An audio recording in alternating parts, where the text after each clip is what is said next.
All right. Hello, everyone, and thank you for joining us for Flexing Your Resources and How You Manage It with Clients.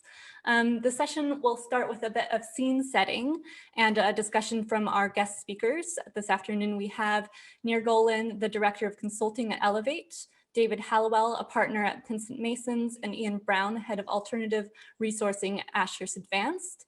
After our chat, we'll be divided into smaller groups according to the P of interests that you shared with us. Don't worry if you haven't given us your P, you'll be automatically assigned to a group. We'll then all come back together and each group will have created a question, which we will ask the panel and we'll go from there. So before we get into the breakout sessions, we'll just do a bit of discussion. I would like to bring on my guests, Nir Golan, David Halliwell, and Iain Brown. Thank you for joining me this morning. If you want to unmute and turn on your videos now, and we'll start the chat. Hello. Hi, guys. Hi, everyone. Great. Hello. The first question I'd like to start with is exploring alternative legal service providers. So a question I would like to pose to you first, Iain, is why would a client use a law firm instead of going to an ALSP? And how could law firms differentiate themselves to better compete with those service providers? I think the breadth of services that law firms are typically able to supply is generally still greater than most ALSPs, who sometimes are more sort of limited in focus. And I think when you have that deep legal subject matter expertise across a number of disciplines, possibly an international footprint, as well as for a lot of firms, their own internal alternative or new law arms, which you can then supplement with ALSPs, law companies, and tech providers. I think that makes for a one-stop shop for clients and negates the need for them to manage multiple providers, which is, I think, preferable for in-house teams that are possibly stretched, time poor. And I suppose it allows them to pass the risk onto one supplier who then outsources things. And generally, I think when you add that level of project management overlay that law firms can provide in that scenario, I think for me the client gets a solution rather than possibly what you describe as multiple outputs that the client has to pull together themselves. In terms of how do law firms differentiate their operating models to take on that competition, for me, law firms that can offer clients an integrated model of service delivery will have an advantage going forward, particularly where they're able to seamlessly collaborate with other providers, whether those are ALSPs, whether that's a tech product, whether it's another law firm, and if they're able to fit that into their own delivery model, I think they have an advantage. At Ashurst, we have our own captive teams providing lower cost resource, technology solutions, and legal project management. But we also have collaborations with other providers, including Cognia Law and Elevate for various things. And I think if you're able to, we use them when we need them to, where they perhaps have a better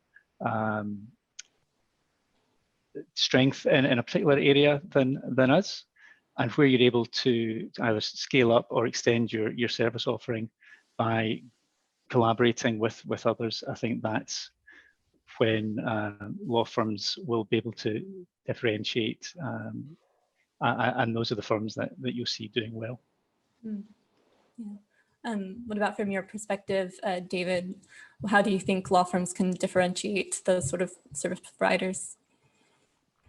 I'd agree with everything Iain has said, that there's a considerable advantage for a client who wants to bring its legal services delivery, whether it be volume areas or what you might think as high value areas, which involve more of a bespoke approach rather than something which is more generic, and bring that together in a single provider. I think if you do that, then there are significant benefits for the client. We talk about it in terms of the client being able to leverage the law firm covenant, and that kind of has a number of different aspects to it, one of which is simply the overall strength and size of the relationship. So if a client has a relationship with a law firm of X million pounds in terms of traditional legal services, and then has other services, which could be managed services in the way we're talking about, or consultancy, or technology, then the law firm has a lot of skin in the game to make sure that everything works well and works really seamlessly. So I think there's a kind of an overall relationship piece. I think that relationship piece extends to another advantage, which is that if you're, for example, sending in some contract or flexible resource into a client, then we're able to give that person, before they go on site, full insight into the client and the full backgrounds of the overall relationship and the sector issues and the issues we see. And then there's a point there simply around being able to leverage the skill sets that we have. So, for example, if we send a variable resource or contract resource into the client, on a temporary basis, then they have the full backing of the firm behind them. So every person who's a member of our alternative offerings has the full backing of the firm. They can go there for specialist advice, they can go there for technical support, they can go there for the whole wide range of things which clients can rely on for a traditional law firm. They can also get through our alternative offerings. So yeah, that's what we refer to when we're talking about the leveraging the law firm covenant. It's having that whole weight of the firm behind the offering. Yeah. Iain kind of touched on it already, but Nir, I wanted to ask you to start us off on just kind of looking at why alternative legal service providers would then collaborate with law firms, and kind of what is that relationship look like, and how can they each differentiate themselves within the relationship and within an area of collaboration? Well, I mean, first of all, Elevate is a law company, and we don't, we're Switzerland. We're neutral. We work with law firms, we work with law departments, and we are there to empower law firms. We have a long history of collaborations with law firms. If it's with Reed Smith, where we have a legal delivery center. With Gilbert and Tobin, we also have a legal delivery center in Australia and India. In Hoga Levels also. Ashurst Advance, as Iain mentioned before, where we have Flex Lawyers, and Perkins and Coy also. So I mean, we are basically there to empower the law firms and help them where they need, and help them and their customers achieve their desired outcomes. That's what we're here for, and we bring whatever expertise is needed, and whatever solution is then needed to be solved, whatever problem needs to be solved. So what we come with a very creative kind of approach to things. We focus on first understanding what is that outcome that the firm or the respective customer is trying to achieve. What is the problem, and once we do that, we then together sit down and co-design. We sit down and we co-design the solution together, looking at the various pieces, understanding what we need to bring, what the firm brings, and it's beautiful. It's just looking at a whiteboard and just putting all the pieces together and just crafting a solution for the customer. Yeah. And all this just to make sure that the customer will achieve their desired outcomes. That's what we're here for, just to make them better and empower them. Yeah, David, do you want to add on to that? How do you approach working with ALSPs? Yeah, it's very much horses for courses. So the point here, which my colleagues have mentioned, is not every organization within the legal ecosystem has got the same capabilities. So it might be, as Iain said, geographic footprint. It might be a capability around a particular use of technology. It could be a capability around a particular skill set. So Yes, we do manage services, and we do a lot of managed services around areas like contract work or certain types of dispute. But there are things which we outsource ourselves to alternative providers. So it may be when we're working on a large disclosure exercise. We do work for property developers when they are building developments, and they want a single source for sale of the plots as well. Now, a lot of those may be residential developments. Now, we're not a firm which is experienced in dealing with a huge number of private purchases of property with high street solicitors, and that's not something we'd have capability to do ourselves. But we would partner with somebody to do that, an area of work which other people are specialists in and have got particular processes to do that. So it's the key thing is identifying what your strengths are and what are the things you're really, really good at. And if there's things which other people within the ecosystem can do better than you, and you can partner with them in order to deliver the ultimate customer's outcome, as Nir has said, then it's in everybody's interest that we do that. There's no point in a law firm pretending they can do something and ending up with an unhappy client at the end of the day, if they could have got there, perhaps by maybe taking a slightly smaller chunk of the fee, but working in collaboration with a third party and ending up with a delighted client. That's what we all want to have at the end of the day. Yeah. Iain, I'd be interested to hear from your perspective. You are head of alternative resourcing. What are some of the key criteria or things that you look out for in that sort of relationship with the third party? Well, I think in terms of how those alternative providers can differentiate what differentiator they can bring to that arrangement, for me, one of the things that the law companies are very good at and that law firms could learn a lot from is they are very process driven and focused, and there's a really good discipline around that. I think part of the advantage of having started not that long ago rather than 200 years ago like a lot of firms have is that you can start from fairly blank slate. And in terms of what we look for, I think we look for that sort of discipline. We will look at someone who's very clear about what they're bringing to the relationship. We'll look for clarity around the service level agreements. What should we expect to get? What should you expect from us when we are collaborating? And for the most part, I think that is how a lot of law companies are set up. They think that same way as us, and we really appreciate that when working in partnership with them. Yeah. What about more specifically around how in-house legal teams work with ALSPs, and specifically around mitigating potential risks of working with them, because it is a third party. You want to make sure that you are, you have a contract, you have something in mind to better work for the client. David, how are internal legal teams working with those sort of providers? I think it's a question of market maturity. So some clients are confident to go directly to an ALSP, and they're sort of mature in that sense, and they're able to contract directly. They're able to be clear about what their responsibilities are and what the ALSP's responsibilities are. But Iain's made the point that occasionally clients will they won't want to have to deal all of that themselves, so they'll prefer to work in partnership with a law firm, and the law firm would then give them the confidence. They would do a lot of the management of the alternative provider themselves. So one way in which clients can mitigate that risk is simply to contract through a third party law firm and to allow the law firm to support them in delivering that. But we're increasingly seeing clients who are putting forward and creating panels of alternative providers, which will include within them the law firms who've got these capabilities, and they are confident enough, sophisticated enough to go directly to those panels and to go directly to law companies and alternative providers. So I think as clients get more sophisticated as the providers get more sophisticated, as the overall models get developed, then I think the risks are gonna be decreased anyway as the market gets more familiar with this way of operating. It's different from the traditional law firm model, but everybody's getting much better at working in this new environment.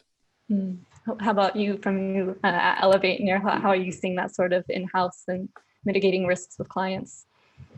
So I agree with David about the fact that the buyers, the customers have become much more comfortable with it, and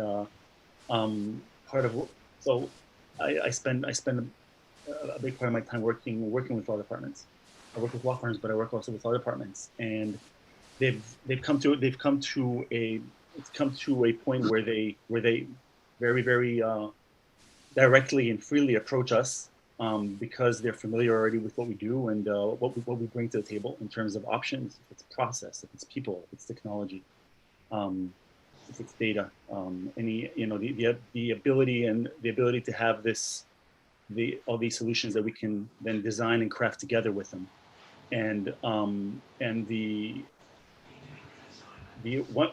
the things that we do with them, for example, is unbundle. So we sit with their people, and we start unbundling their needs, seeing, okay, this may be better for you to get receive from a law firm. This is something that we can provide. So they're much more comfortable doing that. So before it had to go only through through a law firm or through someone that they know. Now they have teams that are willing to work with us on unbundling these their needs and the business needs and the services, and seeing which player would be the most optimal to provide that service. And so I have to say that in terms of risk, it's not something that we're feeling this less and less. We're actually witnessing customers who are more informed and much more comfortable dealing directly and working with law companies like ourselves. Just a little bit more on the client piece. You often hear about how far behind the legal sector is compared to others in the space, and others outside the industry, whether that's technology implementation, but also business model and approaches to BD. Iain, I wonder if you could start us off with perhaps some of the lessons that are key takeaways that legal firms or law firms could use based on how clients interact with ALSPs, and some of the, I guess, key takeaways for teams internally. I think it goes back to that point I made earlier about very sort of process-driven, can be quite transactional. Sometimes I think as law firms, we get hung up a little bit on our client relationships. Everything has to be very bespoke. I think if you start treating your clients sometimes like a business, the dynamic changes in that you're looking at that on a project by project basis, and I think there's probably sort of less of sensitivity about introducing some of these concepts like SLAs and the sort of more processy driven things. I think law companies have less sensitivity around that than sometimes law firms do, and part of that is, I suppose, how we perceive our client relationships. Yeah, David, what are your thoughts on some of those lessons for client relationship and BD? Yeah, it's interesting. I wonder whether the P for pricing stream might want to think about this when they go into the breakout, which is how much of that is being driven by the different financial models. So if you think of traditional law firm work, which is likely to be sort of high value but probably high margin, then the margins on some of these managed services propositions are potentially likely to be a bit lower than that. So that you're more into the sort of other types of service. So back to Ian's point, I think your SLAs might need to be more tightly drafted around that. Whereas within a traditional law firm environment, to some extent, that margin will absorb some of that performance capability, and there's a trade-off between those two different things. And I think I'm interested to see how the market is shifting, because I would say that 5 years ago, this was a very, very mature market, and there were very few law firms who were even operating in this space, quite apart from the idea of a law company. I don't think the phrase had even been coined by Mr. Brown so far, Iain Brown. But I think as law firms get more capable here, the number who are providing these services is only going to increase, and those who are operating in one segment will understand that actually these are transferable skills, and they'll move out into other segments. So I think this question about a collaboration or competition, I think, might become more intensely drawn in the next few years, as actually the law firms and the law companies do start to compete a bit more, if the law firms are getting increasing capability, if the law firms are able to develop their model in a way which is competing in a really professionalized way with those who've been doing exclusively that type of thing, rather than doing it as a hobbyist thing. And I think that's the opportunity for law firms. And I think it's a really exciting time for the client, because everybody knows that the more competition there is in the market, the price potentially goes down and the quality of the services go up as people compete to try and win the work. And Nir, final thoughts from you about, I guess, key takeaways or learnings, perhaps from the flip side as someone who's not a law firm traditional. So, and I, David, I have to be honest, I was also thinking about the whole pricing issue. And the great thing about what we do is that we don't have traditional anything. We have flexibility, and we have the ability to build the pricing however we wish to. And this is one of the reasons why also customers come to us. Because we have the ability to craft and to just design whatever it is that they need without all the traditional pricing around it. And I think that going forward, everyone's just gonna have to think about, especially when it comes to high volume, low complexity work, people are going to have to think about creative ways of how to do it differently and reduce the prices. Because if you have, let's say, you have one of the biggest firms in the world today who are playing in this game today, and they're able to reduce their prices to the level of top 100 firms. When it comes to these kinds of services, it just means, I think that there will be a much bigger need to collaborate with players that can also provide that kind of solutions and those kind of processes and craft that. I think that this is growing. The competition there is growing, and I think this actually deepens the need for collaboration between firms and law companies. Great. Well, lots to pick out there. Thanks, guys. So we're going to stay here while everyone breaks into sessions. From Pricing Room, we've got, what kind of metrics does a law firm need to understand and apply when working with an ALSP in an ALSP way? For example, metrics on people, time, and matters. Nir, why don't you start with that one? Again, I don't know what. So again, I think it's very, very simplified and very general. Okay, working in ALSP-way, I think it really does. It depends on what problem we're solving. I mean, if we're talking about, is it a sourcing issue where we need flexible resourcing, and then it's just people, right? And then we can come to an agreement on the price for the people that we're bringing in. It could be a solution where there is a big process that we need to put together for repapering, with the relevant expertise and tech. So I mean, it really does depend on what problem we're solving, because the metrics and the pricing will change based on what we're doing. It's very hard to give a simple one fits all kind of answer, I think. Mm-hmm. David or Iain, do you have thoughts on how to work in a more ALSP way in terms of what metrics you need to understand? Yeah, I mean, I would say that law firms who are serious about this need to understand all the relevant costs which go into providing a service. Quite often they'll think only of a time cost of resource as being the only relevant factor. But there are so many different ways in which value can be provided, and so many different solutions, as Nir has said. So it could be factoring technology cost and thinking about that, giving clients direct license to technology, for example.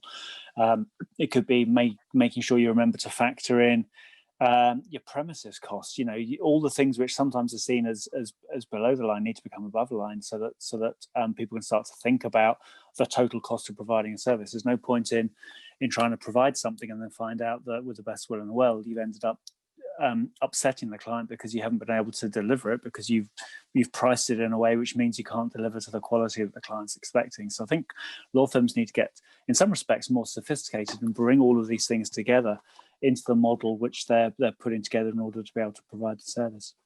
I agree, and I think that one of the things that really need to be done here is really, and this is the thing that we touched upon this several times, is when you're scoping the solution, really understand that, go deep into the details, and really looking first about the outcome that the customer is looking for, the ultimate customer, and and then understand what costs and what matters. And in terms of, for example, I mean, if they want us to deliver X, they want us to review, I don't know, X contracts by such and such time, with such and such accuracy, or what have you, whatever the SLA is, that's something that needs to be taken into the cost also, because there is a cost, for that.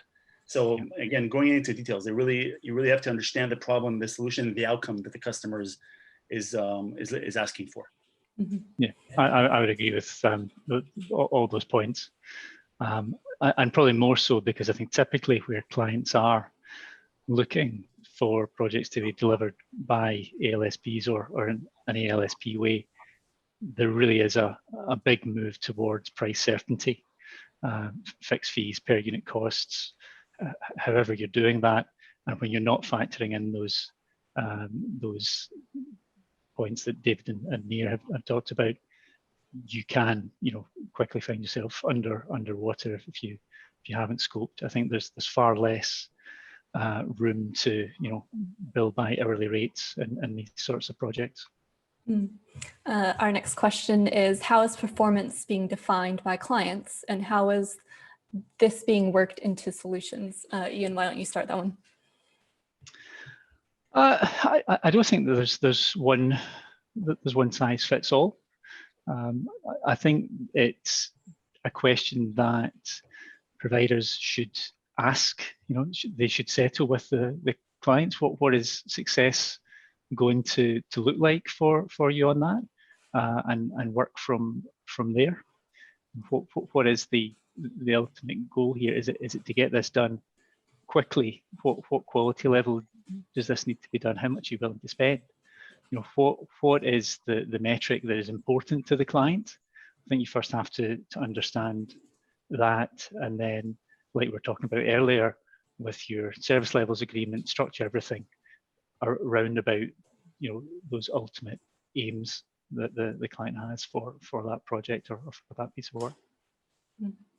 Yeah, any other thoughts on performance?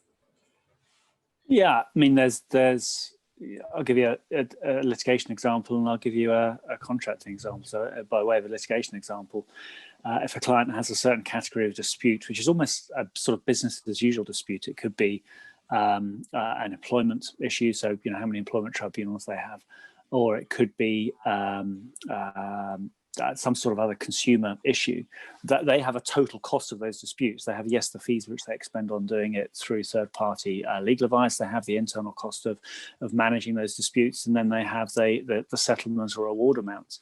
Well, the performance criteria for managing the service could be the overall cost of that. So fees plus settlements plus awards.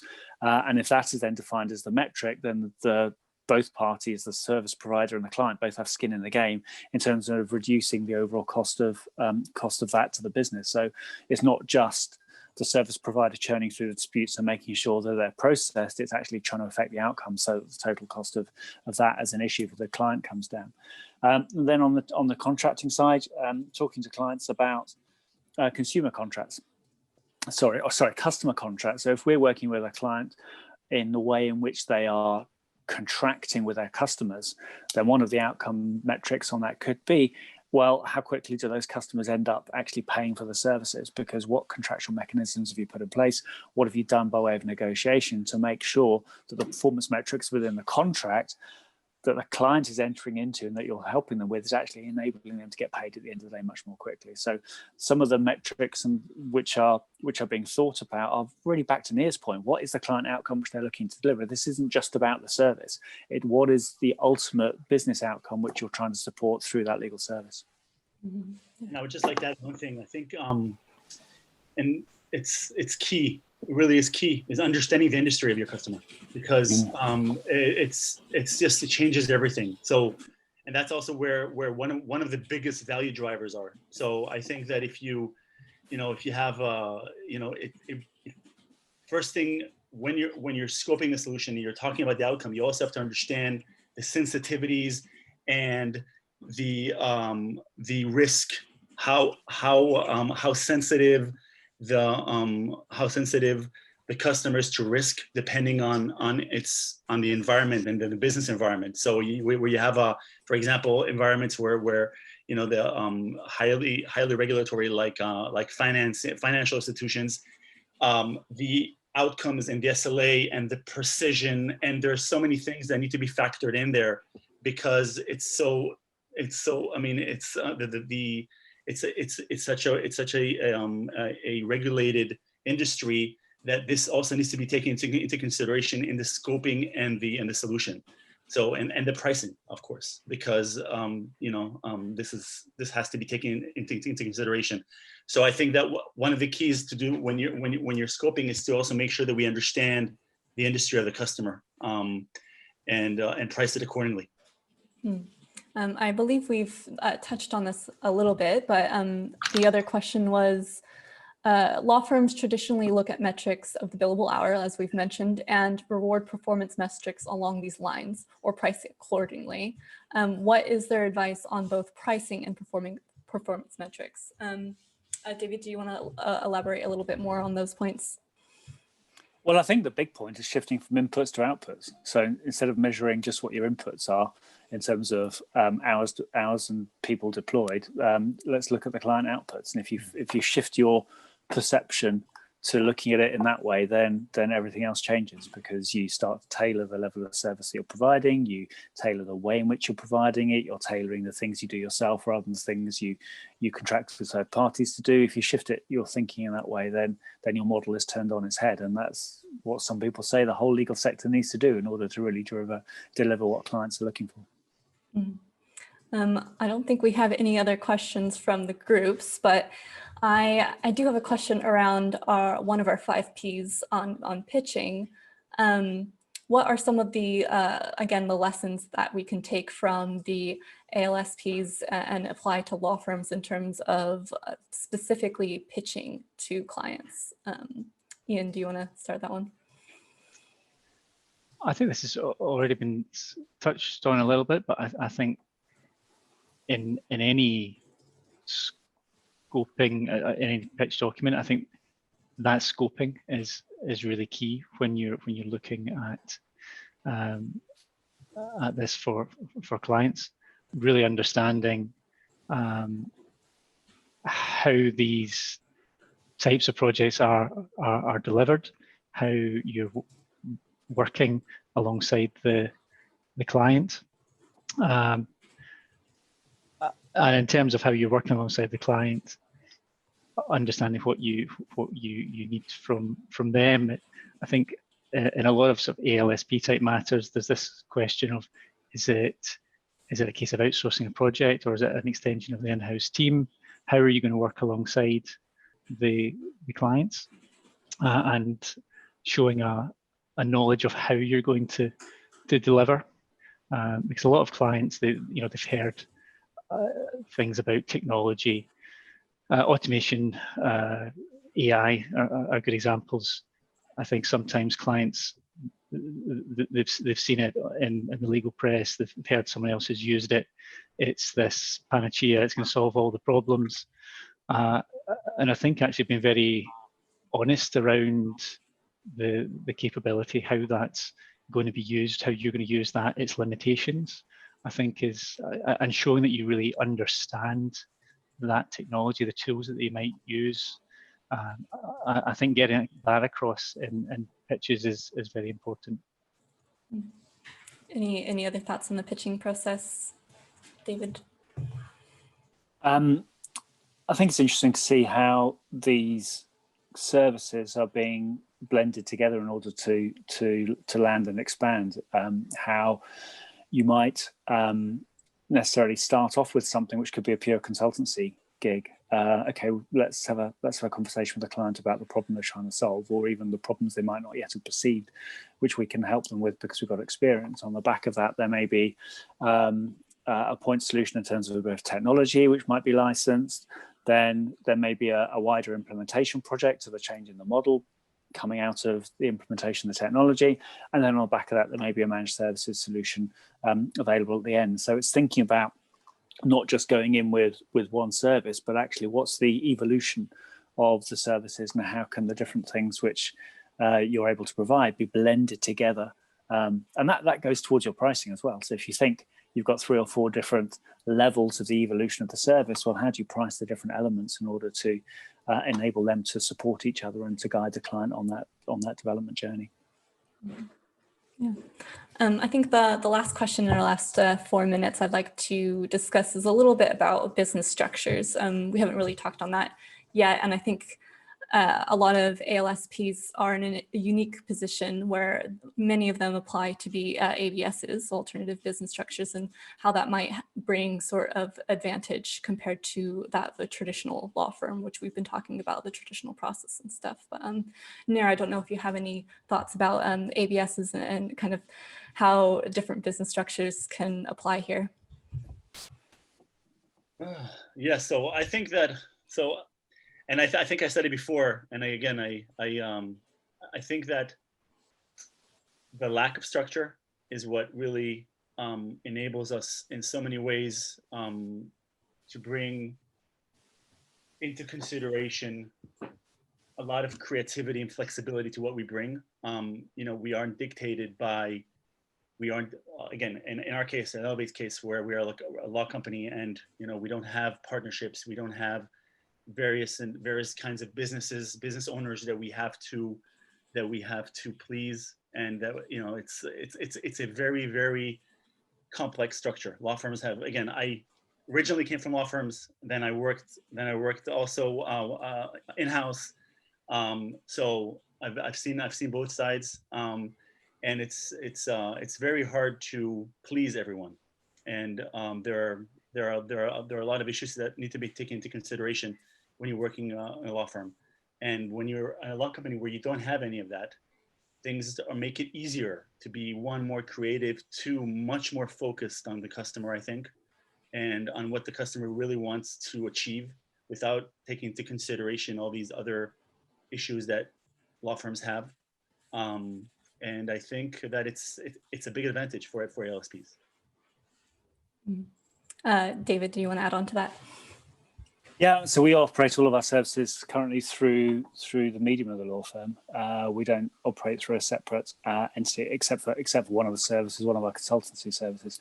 And there's pros and cons of that. I think as far as our clients are concerned, they like, as I've referred to before, the law firm covenant. They like the fact that the law firm is the entity with which they're contracting. They like the fact that there's sort of seamless integration between the 2 different services, which might be different if we had this in a separate entity. So I think each provider needs to decide what it is what by way of structure works best for them. And there's going to be a whole lot of tax and other implications which would really determine which way you want to go. But I think for us, having this operating within a law firm partnership is the optimal model for us at the moment. Mm-hmm. Great. And Iain, your final thoughts on business structure? Yeah, very, very similar to David. Ashurst are set up in the same way as Pinsent's are, and yeah, there are pros, there are cons, but in terms of what works for us, the partnership model is what we're sticking with for the moment. Very, very fair. Well, thank you so much, guys. I think we'll leave it there.